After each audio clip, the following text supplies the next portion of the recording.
बिस्मिल्लाहिर्रहमानिर्रहीम। अस्सलाम वालेकुम स्टूडेंट्स, कैसे हैं आप? उम्मीद करता हूँ आप सब खैरियत से होंगे। मैं हूँ Mohammad Awais academy of commerce से।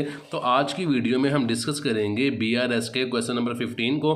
तो क्वेश्चन को स्टार्ट करते हैं। On 31 March 2017 the bank balance of mister Safdar Khan appeared at 6800 rupees in the cash book. यानी कि हमारे पास मिस्टर सफदर का बैंक बैलेंस गिवन है जो कि कैश बुक में गिवन था 6800 का। इसे कहते हैं हमें कैश बुक का डेबिट बैलेंस गिवन है। कहता है on reconciling with the passbook of the following information as certain, जो नीचे इन्फॉर्मेशन दी गई है आपने उसे रिकनसाइल करना है। पॉइंट नंबर 1 में वो कहता है कि debit in respect of bank charges 64, credit in respect of bank interest ₹280 and dividend receive by the bank 1800 rupees were not passed in the cash book. तो क्वेश्चन को स्टार्ट करते हैं। सबसे पहले हमें कैश बुक का बैलेंस गिवन है।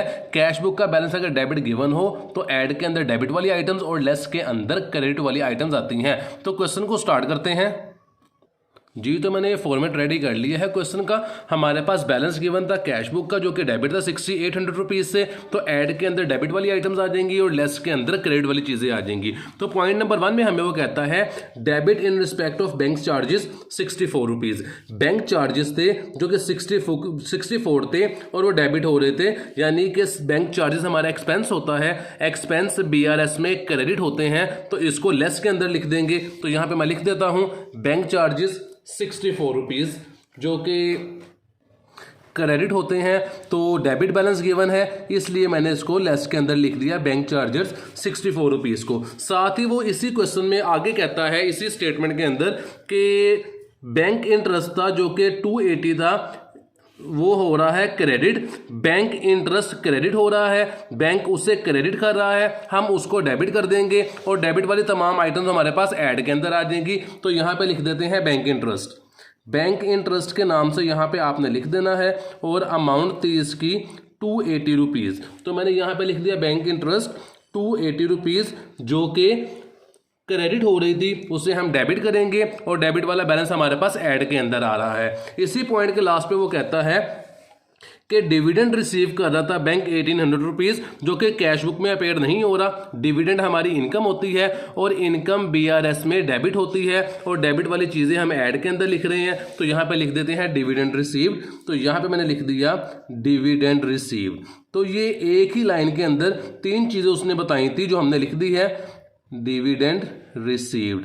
और डिविडेंड की हमारे पास अमाउंट गिवन थी 1800 रुपीज़, तो मैंने यहाँ पे लिख दिया 1800 रुपीज़। नेक्स्ट पॉइंट में हमें वो कहता है a bill receivable of ₹1400 was realised by the bank. एक बिल रिसीवेबल था जो बैंक ने रियलाइज किया है, उसकी हमने कैश बुक में एंट्री पास नहीं की है। बिल रिसीवेबल हमारा एसेट्स होता है। यहाँ पे हमारे फायदे की बात हो रही है कि हमारे पास बिल आया है, हमारी इनकम है, इनकम BRS में डेबिट होती है और डेबिट वाली चीज हमारे पास ऐड के अंदर आ जाएगी। तो यहां पे लिख देंगे बिल रिसीवेबल। बिल रिसीवेबल और उसकी अमाउंट मेरे पास गिवन थी 1400 रुपीज़ से। तो यहां पे मैं लिख देता हूं 1400 रुपीज़। वेरी नेक्स्ट पॉइंट जो हमारे पास है वो हमारे पास कहता है point number 3 bank cheques for ₹1400 were issued but not yet presented for payment. कि हमने चेक इशू किए थे लेकिन वो पेमेंट के लिए प्रेजेंट नहीं हुए। तो ये नॉट प्रेजेंटेड चेक होते हैं और नॉट प्रेजेंटेड चेक हमेशा डेबिट होते हैं।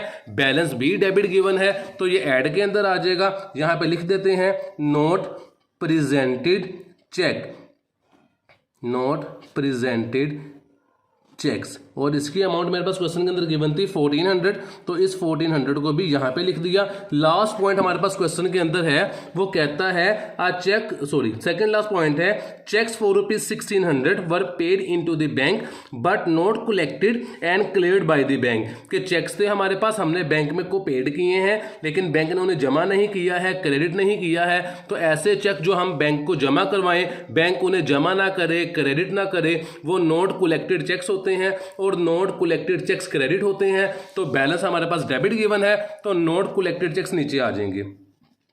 तो यहां पे लिख देते हैं जी हम नॉट कलेक्टेड चेक्स और इसकी अमाउंट जो हमारे पास क्वेश्चन में गिवन थी वो 1600 हमारे पास अमाउंट गिवन थी। लास्ट पॉइंट जो हमारे पास है क्वेश्चन के अंदर वो कहता है जी a cheque of ₹20 was not shown in the cash book and dishonour. एक चेक था हमारे पास 20 रुपीज़ का जो कि डिसओनर हो गया है। तो चेक हमारे पास था और वो डिसओनर हो गया, इट्स मीन उस चेक के पैसे हमें नहीं मिलेंगे। तो एक चेक जिसके पैसे हमें ना मिले, 20 रुपीज़ का चेक था, वो हमारा चेक हमारा एक्सपेंस हो जाएगा क्योंकि पैसे हमें रिसीव नहीं हुए हैं और चेक डिसओनर हो गया है। तो ये हमारा एक्सपेंस है और एक्सपेंस BRS में क्रेडिट होते हैं। तो ऊपर डेबिट बैलेंस गिवन है, ये लेस में आ जाएगा। बैंक डिसओनर चेक यहाँ पे लिख देते हैं स्टेटमेंट हम, बैंक डिसओनर चेक जो कि अमाउंट थी मेरे पास 20 रुपीज़। यहाँ पे तमाम क्वेश्चन की वैल्यू कंप्लीट हो चुकी हैं। ऊपर वाली चारों वैल्यूज़ को ऐड कर देंगे। उसे ऐड करने के बाद यहाँ पे लिख देते हैं वैल्यूज़ को मैंने ऐड किया तो मेरे पास इसका आंसर आ रहा है 4880।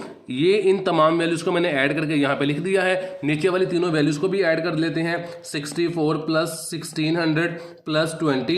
तो इसको ऐड करने के बाद जो आंसर आ रहा है वो 1684 आ रहा है। ये हमने बेसिकली जो हमने वैल्यूज़ लिखी हैं उनको दोनों को हमने ऐड किया है। अब बैलेंस के अंदर इसे ऐड लेस कर लेते हैं क्योंकि फर्स्ट वाली वैल्यू को ऐड करना होता है, सेकेंड वाली को लेस करना होता है। तो बैलेंस हमारे पास 6800 का था, इसके अंदर ऐड कर देंगे 4880। तो हमारे पास इसका यहाँ पे जो वैल्यूज़ आएगी वो आती है 11680। तो लिख देते हैं 11680 और नीचे जो हमारे पास वैल्यू आ रही थी वो आती है हमारे पास -1684। तो 1684 को मैंने माइनस किया तो बैलेंस आता है मेरे पास 996। तो यही हमारे पास यहाँ पे आंसर है। यहाँ पे आंसर मैं लिख देता हूँ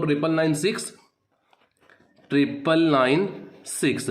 हमारे पास क्वेश्चन में कैश बुक का डेबिट बैलेंस गिवन था, जो आंसर आता है वो इसका ऑपोजिट बैलेंस होता है। तो ऑपोजिट होगा पासबुक का क्रेडिट बैलेंस। तो यहाँ पे हम लिख देते हैं passbook credit balance amount 9960। Question हमारा कंप्लीट हो चुका है। इंशाल्लाह नेक्स्ट वीडियो में आपके साथ मुलाकात होगी। चैनल को सब्सक्राइब करना मत भूलिएगा। अपना ख्याल रखिएगा। अल्लाह हाफिज़।